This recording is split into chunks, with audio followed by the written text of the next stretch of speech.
மக்களுக்கு என்ன பயன்? நானும் 84 பார்த்து கொண்டு இருக்கேன்.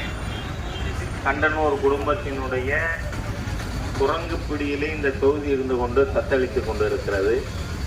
அதனால ஒரே ஒரு விஷயத்தை மாத்திரம் சொல்லி நம்முடைய மரியாதைக்குரிய வேட்பாளர் வந்து வாக்கு வேட்பாளர்னு சொல்லிக்கிறேன்.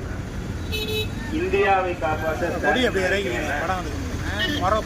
முதல் நான் சொல்றேன், டிரான்ஸ்போர்ட் கார்பரேஷனை காப்பாற்றுங்க. என்ன கோவாலு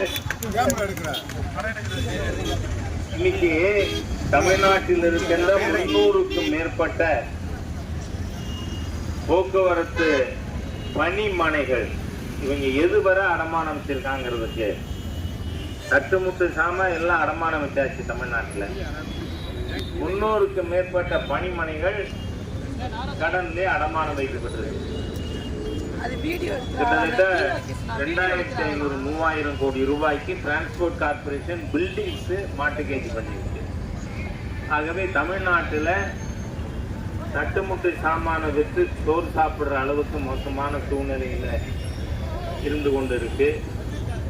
ஆனால் மத்தியில் இருக்கிற மாண்புமிகு பிரதமர் மோடி அவர்கள் தலைமையிலான ஆட்சியில நாம் ஆட்சிக்கு வருத்த 11வது இடத்தில் இருந்த பாரதம் இப்ப 5வது இடத்துக்கு வந்திருக்கு.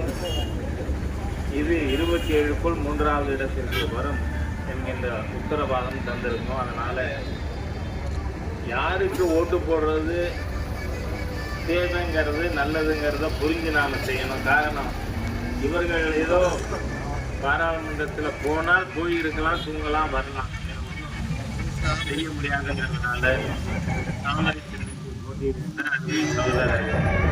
திரு தேவநாதன் யாதவ் அவர்களுக்கு தாமரையில் வாக்களித்து அவரை வெற்றி பெற செய்ய வேண்டும் என கேட்டுக்கொண்டு வார்த்தைகளை நிறைவு செய்கிறேன்.